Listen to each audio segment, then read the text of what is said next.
ಈ ಕತೆ ಕೇವಲ ಕಾಲ್ಪನಿಕ ಕತೆ ಸ್ನೇಹಿತರೆ. ಒಂದೂರಿನಲ್ಲಿ ಒಬ್ಬ ಬಡವ ಇದ್ದ. ಅವನಿಗೆ ಸ್ವಲ್ಪ ಹಣ ಬೇಕಾಗಿತ್ತು. ಅವನು ಯಾರಿಂದಲೂ ಕೇಳಿದ್ದ. ಒಂದು ಭೂತವನ್ನು ವಶ ಮಾಡಿಕೊಂಡು ಅದಕ್ಕೆ ಆಜ್ಞಾಪಿಸಿದರೆ ಆಗ ಅದು ಹಣವನ್ನು ತಂದುಕೊಡುತ್ತದೆ, ಅಲ್ಲದೆ ಇನ್ನು ಏನು ಬೇಕೋ ಅದನ್ನೆಲ್ಲ ತಂದುಕೊಡುತ್ತದೆ ಎಂದು. ಆದ್ದರಿಂದ ಅಂತಹ ಭೂತವೊಂದನ್ನು ವಶಪಡಿಸಿಕೊಳ್ಳಲು ಆತ ಕಾತರನಾಗಿದ್ದ. ಅವನು ತನಗೊಂದು ಭೂತವನ್ನು ವಶ ಮಾಡಿಕೊಡಬಲ್ಲ ವ್ಯಕ್ತಿಯನ್ನು ಹುಡುಕಿಕೊಂಡು ಹೊರಟ. ಅವನು ತನಗೆ ದಾರಿಯಲ್ಲಿ ಸಿಕ್ಕವರನ್ನೆಲ್ಲ, ನೀವೆಲ್ಲಿಯಾದರೂ ಅದ್ಭುತ ಶಕ್ತಿಯುಳ್ಳ ಯಾರಾದರೂ ಋಷಿಯನ್ನು ನೋಡಿದ್ದೀರಾ ಎಂದು ಕೇಳುತ್ತಿದ್ದ. ಒಂದು ದಿನ ಅವನಿಗೆ ದಾರಿಯಲ್ಲಿ ಕೆಲವರು ಮರ ಕಡಿಯುವವರು ಸಿಕ್ಕಿದರು. ಅವನು ಅವರನ್ನು, ಸಹೋದರರೇ, ನೀವು ಪ್ರತಿದಿನವೂ ಕಾಡಿನೊಳಕ್ಕೆ ಹೋಗುತ್ತೀರಿ, ನೀವು ಅಲ್ಲಿ ಯಾರಾದರೂ ಋಷಿಯನ್ನು ನೋಡಿದ್ದೀರಾ ಎಂದು ಕೇಳಿದ.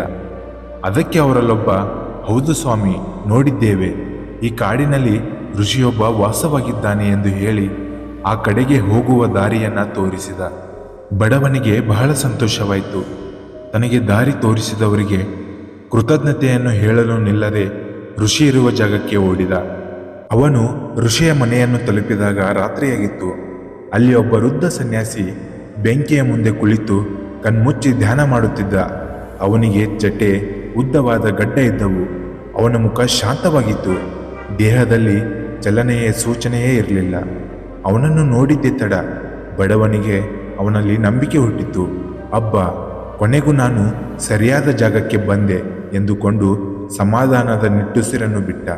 ಈ ಋಷಿ ಖಂಡಿತವಾಗಿಯೂ ನನಗೆ ಸಹಾಯ ಮಾಡಬಲ್ಲ. ಇವನು ನನಗೊಂದು ಭೂತವನ್ನು ಕೊಡುವವರೆಗೂ ನಾನಿವನನ್ನು ಬಿಡುವುದಿಲ್ಲ ಎಂದುಕೊಂಡ. ಬಡವ ನೆಲದ ಮೇಲೆ ಕುಳಿತುಕೊಂಡು ತಾಳ್ಮೆಯಿಂದ ಕಾಯುತ್ತಿದ್ದ.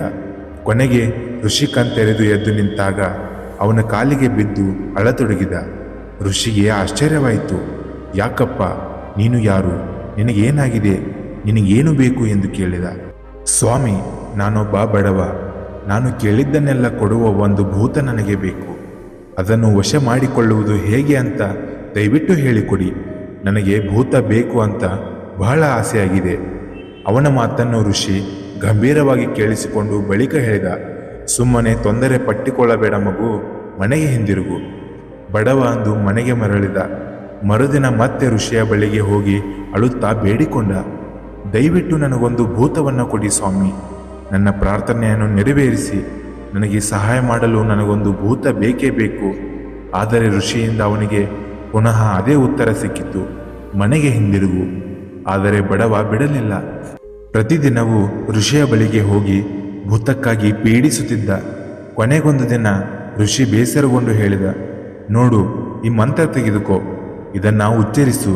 ಆಗ ಒಂದು ಭೂತ ಬಂದು ನೀನು ಕೇಳಿದ್ದನ್ನೆಲ್ಲ ಕೊಡುತ್ತದೆ. ಆದರೆ ಎಚ್ಚರ, ಭೂತಗಳು ಬಹಳ ಭಯಂಕರ. ಅವಕ್ಕೆ ಯಾವಾಗಲೂ ಕೆಲಸ ಕೊಡುತ್ತಿರಬೇಕು. ಇಲ್ಲದಿದ್ದರೆ ಭೂತ ನಿನ್ನನ್ನು ಸಾಯಿಸಿ ಬಿಡುತ್ತದೆ. ಕೆಲಸ ಕೊಡುವುದಕ್ಕೇನು ಮಹಾಸ್ವಾಮಿ, ಬಹಳ ಸುಲಭ. ನಾನು ಬೇಕಾದರೆ ಅದರ ಜೀವನವಿಡೀ ಕೆಲಸ ಕೊಡಬಲ್ಲೆ. ಬಡವ ಮುಗುಳ್ನಗುತ್ತಾ ಉತ್ತರಿಸುತ್ತಾನೆ. ಬಳಿಕ ಅವನೊಂದು ಕಾಡಿಗೆ ಹೋದ. ಒಂದು ಬಂಡೆಯ ಮೇಲೆ ಕುಳಿತುಕೊಂಡು ಮಂತ್ರವನ್ನು ಉಚ್ಚಲಾರಂಭಿಸಿದ. ಹಾಗೆ ಬಹಳ ಹೊತ್ತು ಉಚ್ಚರಿಸಿದ ಮೇಲೆ ಅವನ ಮುಂದೆ ಒಂದು ಭಯಂಕರವಾದ ಭೂತ ಕಾಣಿಸಿಕೊಂಡು ಗಡಸು ಧ್ವನಿಯಲ್ಲಿ ಹೇಳಿತು, ನೋಡು, ನಾನೊಂದು ಭೂತ. ನಿನ್ನ ಮಂತ್ರಕ್ಕೆ ನಾನು ವಶವಾಗಿದ್ದೇನೆ. ಆದರೆ ನೀನು ನನಗೆ ಯಾವಾಗಲೂ ಕೆಲಸ ಕೊಡುತ್ತಿರಬೇಕು. ನನಗೆ ಕೆಲಸ ಕೊಡಲು ನಿನ್ನಿಂದ ಸಾಧ್ಯವಾಗದಿದ್ದರೆ ಆ ಕ್ಷಣವೇ ನಾನು ನಿನ್ನನ್ನು ಸಾಯಿಸಿ ಬಿಡುತ್ತೇನೆ. ಈಗ ಬಡವನಿಗೆ ಎಷ್ಟು ವಿಸ್ಮಯವಾಯಿತೆಂದರೆ ಒಂದು ಕ್ಷಣ ಅವನ ಬಾಯಿಯಿಂದ ಮಾತೇ ಹೊರಡಲಿಲ್ಲ. ಸ್ವಲ್ಪ ಸಮಯದ ಬಳಿಕ ಹೇಗೂ ಪ್ರಯತ್ನ ಮಾಡಿ ತೊದಲಿದ, ನನಗೊಂದು ಅರಮನೆ ಕಟ್ಟಿಕೊಡು. ಭೂತ ತನ್ನ ಕೈಯನ್ನು ಬೀಸಿತು. ಕೂಡಲೇ ಅಲ್ಲೊಂದು ಸುಂದರ ಅರಮನೆ ಎದ್ದು ನಿಂತಿತು. ಇದು ಅರಮನೆ ಸಿದ್ಧ ಎಂದಿತು ಭೂತ. ಬಡವ ಸಂತೋಷವನ್ನು ತಡೆಯಲಾರದೆ ಕೂಗಿಕೊಂಡ, ನನಗೆ ಹಣ, ಆಭರಣ, ಚಿನ್ನ, ಐಶ್ವರ್ಯ ಎಲ್ಲವನ್ನ ತಂದುಕೊಡು. ಇದೋ ನಿನ್ನ ಐಶ್ವರ್ಯ ಎಂದಿತು ಭೂತ. ತಕ್ಷಣವೇ ಇಡೀ ಕಾಡಿನ ತುಂಬ ಕಣ್ಣು ಕೋರೈಸುವ ಬಣ್ಣ ಬಣ್ಣದ ಬೆಳಕು ಆವರಿಸಿತು. ಆ ಬೆಳಕು ಆಭರಣಗಳು, ಅಮೂಲ್ಯ ರತ್ನಗಳು ಮತ್ತು ಚಿನ್ನದ ನಾಣ್ಯಗಳಿಂದ ತುಂಬಿದ್ದ ಸುಂದರವಾದ ಬೆಳ್ಳಿಯ ಹೂಜಿಗಳಿಂದ ಹೊಮ್ಮುತ್ತಿತ್ತು. ಬಡವನಿಗೆ ತನ್ನ ಕಣ್ಣನ್ನು ತಾನೇ ನಂಬಲಾಗಲಿಲ್ಲ. ಅವನು ಅತಿ ಆಸೆಯಿಂದ ಅವುಗಳನ್ನೇ ದಿಟ್ಟಿಸಿ ನೋಡುತ್ತಿದ್ದಾಗ ಭೂತ ಕೂಗಿಕೊಂಡಿತು, ನನಗೆ ಕೆಲಸ ಕೊಡು. ಮನಸ್ಸಿಲ್ಲದ ಮನಸ್ಸಿನಿಂದ ಬಡವ ಅಪೂರ್ವ ದೃಶ್ಯದಿಂದ ನೋಟವನ್ನ ಕಿತ್ತು ಭೂತಕ್ಕೆ ಹೇಳಿದ, ಓ ಭೂತವೇ, ಈ ಕಾಡನ್ನು ಕಡಿದು ಇದರ ಜಾಗದಲ್ಲಿ ಒಂದು ಸುಂದರವಾದ ನಗರವನ್ನ ನಿರ್ಮಿಸು. ಬಡವ ತನ್ನ ಮನಸ್ಸಿನಲ್ಲಿ ಅಂದುಕೊಂಡ, ಈ ಸಲ ಭೂತಕ್ಕೆ ಅಷ್ಟು ಬೇಗ ಕೆಲಸವನ್ನು ಮುಗಿಸಲು ಖಂಡಿತ ಸಾಧ್ಯವಾಗುವುದಿಲ್ಲ. ಅಷ್ಟರಲ್ಲಿ ಬೇರೆ ಇನ್ನಾವುದರೂ ಕೆಲಸವನ್ನು ಆಲೋಚಿಸುತ್ತೇನೆ ಎಂದುಕೊಂಡ ಬಡವ. ಆದರೆ ಅವನು ಹಾಗೆ ಅಂದುಕೊಳ್ಳುವಷ್ಟರಲ್ಲಿ ಇಡೀ ಕಾಡು ಮಾಯವಾಗಿ ಅದರ ಜಾಗದಲ್ಲೊಂದು ದೊಡ್ಡ ನಗರ ಕಾಣಿಸಿಕೊಂಡಿತು. ಭೂತ ಹೇಳಿತು, ನೋಡು ನಿನ್ನ ಸುಂದರವಾದ ನಗರ, ಇನ್ನೇನು ಮಾಡಬೇಕು ಹೇಳು. ಈಗ ಬಡವನಿಗೆ ಹೆದರಿಕೆ ಆಯಿತು, ಏಕೆಂದರೆ ಏನು ಕೆಲಸ ಹೇಳಬೇಕೆಂಬುದೇ ತೋಚಲಿಲ್ಲ ಅವನಿಗೆ. ಭೂತ ಹೇಳಿತು, ನನಗೇನಾದರೂ ಕೆಲಸ ಕೊಡು, ಇಲ್ಲದಿದ್ದರೆ ನಾನು ನಿನ್ನನ್ನು ತಿಂದು ಬಿಡುತ್ತೇನೆ. ಬಡವ ತಲೆ ಕೆರೆದುಕೊಂಡು ತನ್ನ ಮನಸ್ಸಿನ ಮೂಲೆಯಲ್ಲಿ ಹುಡುಕಿ ನೋಡಿದ. ಆದರೆ ಭೂತಕ್ಕೆ ಹೇಳಲು ಇನ್ನಾವ ಕೆಲಸವೂ ಅವನಿಗೆ ಹೊಳೆಯಲೇ ಇಲ್ಲ. ಈಗ ಅವನಿಗೆ ನಿಜಕ್ಕೂ ದಿಗಿಲಾಯಿತು. ಒಂದೇ ಸಮನೆ ಓಡಿ ಋಷಿಯ ಬಳಿಗೆ ಹೋಗಿ ನಿಟ್ಟುಸಿರು ಬಿಟ್ಟ. ಮಹಾಸ್ವಾಮಿ, ದಯವಿಟ್ಟು ನನ್ನ ಪ್ರಾಣ ಉಳಿಸಿ ಎಂದು ಬೇಡಿಕೊಂಡ. ಋಷಿ ಕೇಳಿದ, ಏನು ಸಮಾಚಾರ?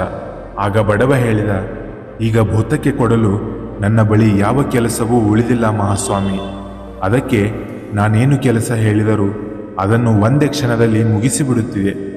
ಈಗ ಕೆಲಸ ಕೊಡದಿದ್ದರೆ ನನ್ನನ್ನು ತಿಂದು ಬಿಡುವುದಾಗಿ ಅದು ಹೆದರಿಸುತ್ತಿದೆ. ಬಡವನ ದನಿ ನಡುಗುತ್ತಿತ್ತು. ಅವನ ಕಾಲುಗಳು ಅಲ್ಲವೇನೋ ಎಂಬಂತೆ ಬಹಳವಾಗಿ ಅದರುತ್ತಿದ್ದವು. ಈ ವೇಳೆಗೆ ಭೂತ ಅಲ್ಲಿಗೆ ಬಂದಿತ್ತು. ತನ್ನ ಕೆಂಡದಂತಹ ಕಣ್ಣುಗಳಿಂದ ಬಡವನನ್ನ ದುರುಗುಟ್ಟಿ ನೋಡುತ್ತಾ, ಏ ಮನುಷ್ಯ, ನನಗೆ ಕೆಲಸ ಕೊಡಲು ನಿನ್ನಿಂದ ಸಾಧ್ಯವಾಗದಿರುವುದರಿಂದ ನಾನು ನಿನ್ನನ್ನು ತಿಂದು ಬಿಡುತ್ತೇನೆ ಎಂದು ಹೇಳಿ ತನ್ನ ಉದ್ದನೆಯ ನಾಲಿಗೆಯ ತುಟಿಗಳನ್ನು ಸವರಿಸಿಕೊಳ್ಳತೊಡಗಿತ್ತು. ಬಡವ ಥರಥರನೆ ನಡುಗುತ್ತಾ ಋಷಿಯ ಕಾಲಿಗೆ ಬಿದ್ದು ತನ್ನನ್ನು ರಕ್ಷಿಸುವಂತೆ ಬೇಡಿಕೊಂಡ. ಅವನ ಸ್ಥಿತಿಯನ್ನು ಕಂಡು ಋಷಿಗೆ ಕನಿಕರ ಮೂಡಿತು. ಏ ಮೂರ್ಖ, ಎದ್ದು ನಿಲ್ಲು, ಈಗ ಗೋಳಿಡಲು ಸಮಯವಿಲ್ಲ.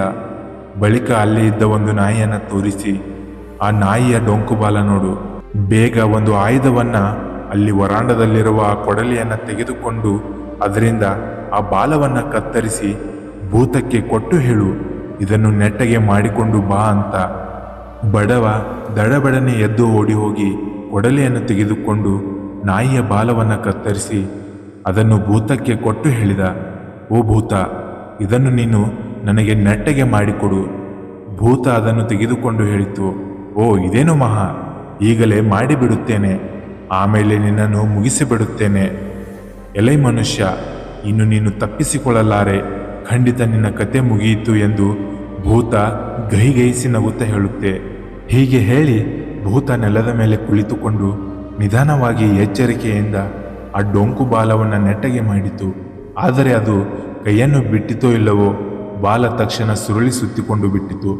ಪುನಃ ಭೂತ ಬಹಳ ಕಷ್ಟದಿಂದ ಅದನ್ನು ನೆಟ್ಟಗೆ ಮಾಡಿತು. ಆದರೆ ಕೈ ಬಿಟ್ಟ ತಕ್ಷಣ ಈ ಸಲವೂ ಅದೇ ಕಥೆಯಾಯಿತು. ಆದರೆ ಭೂತ ಬಿಡಲಿಲ್ಲ. ಹಲವಾರು ದಿನಗಳವರೆಗೆ ಅಲ್ಲೇ ಕುಳಿತು ನೆಟ್ಟಗೆ ಮಾಡುತ್ತಲೇ ಇತ್ತು. ಆದರೂ ಬಾಲ ಸರಿಯಾಗಲಿಲ್ಲ. ಕೊನೆಗೊಮ್ಮೆ ಸುಸ್ತಾಗಿ ಹೇಳಿತು, ನನ್ನ ಇಡೀ ಜೀವನದಲ್ಲಿ ನನಗೆ ಎಂದೂ ಇಂತಹ ತೊಂದರೆ ಬಂದಿರಲಿಲ್ಲ. ನಾನೊಂದು ಪ್ರಚಂಡ ಭೂತ, ಆದರೆ ಇಂತಹ ಕಷ್ಟವನ್ನು ಮಾತ್ರ ಎಂದೂ ಪಟ್ಟಿರಲಿಲ್ಲ. ಕಡೆಗೆ ಭೂತ ಬಡವನಿಗೆ ಹೇಳಿತು, ಅಯ್ಯ, ನಾನು ನಿನ್ನೊಂದಿಗೆ ಒಂದು ಒಪ್ಪಂದ ಮಾಡಿಕೊಳ್ಳುತ್ತೇನೆ. ದಯವಿಟ್ಟು ನನ್ನನ್ನು ಬಿಟ್ಟು ಬಿಡು. ನಾನು ನಿನಗೆ ಏನೇನು ಕೊಟ್ಟೆನೋ ಅವೆಲ್ಲವನ್ನ ನೀನೇ ಇಟ್ಟುಕೊಳ್ಳುವೆಯಂತೆ. ನಾನು ನಿನಗೇನು ಹಾನಿ ಮಾಡುವುದಿಲ್ಲ ಅಂತ ಪ್ರಮಾಣ ಮಾಡುತ್ತೇನೆ. ಭೂತದ ಒಪ್ಪಂದವನ್ನು ಬಡವ ಬಹಳ ಸಂತೋಷದಿಂದ ಒಪ್ಪಿಕೊಂಡು ಸಮಾಧಾನದಿಂದ ನಿಟ್ಟುಸಿರನ್ನು ಬಿಟ್ಟ. ಈ ಕಥೆಯ ಮೂಲಕ ನಾವು ತಿಳಿದುಕೊಳ್ಳಬೇಕಾದ ವಿಷಯವೇನೆಂದರೆ, ಜೀವನದಲ್ಲಿ ನಿರಾಸೆಯನ್ನು ತಪ್ಪಿಸಿಕೊಳ್ಳಲು ಯಾರು ಬೇಕಾದ್ದಕ್ಕಿಂತ ಹೆಚ್ಚಿನ ಸಂಪತ್ತನ್ನು ಕೂಡಿ ಹಾಕಿಕೊಳ್ಳಬಾರದು. ಇನ್ನಷ್ಟು ಹೆಚ್ಚಿನ ಮೋಟಿವೇಶ್ನಲ್ ವಿಡಿಯೋಗಳಿಗಾಗಿ ನಮ್ಮ ಯೂತ್ ಮೋಟಿವೇಶನ್ಸ್ ಕನ್ನಡ ಚಾನೆಲನ್ನು ಲೈಕ್ ಮಾಡಿ, ಸಬ್ಸ್ಕ್ರೈಬ್ ಮಾಡಿ ಹಾಗೂ ಬೆಲ್ ಐಕಾನ್ ಮೇಲೆ ಕ್ಲಿಕ್ ಮಾಡಿ. ಧನ್ಯವಾದಗಳು. ಜೈ ಹಿಂದ್, ಜೈ ಕರ್ನಾಟಕ ಮಾತೆ. ನಾನು ನಿಮ್ಮ ಅಕ್ಷಯ್ ಸೈನಿಂಗ್ ಆಫ್.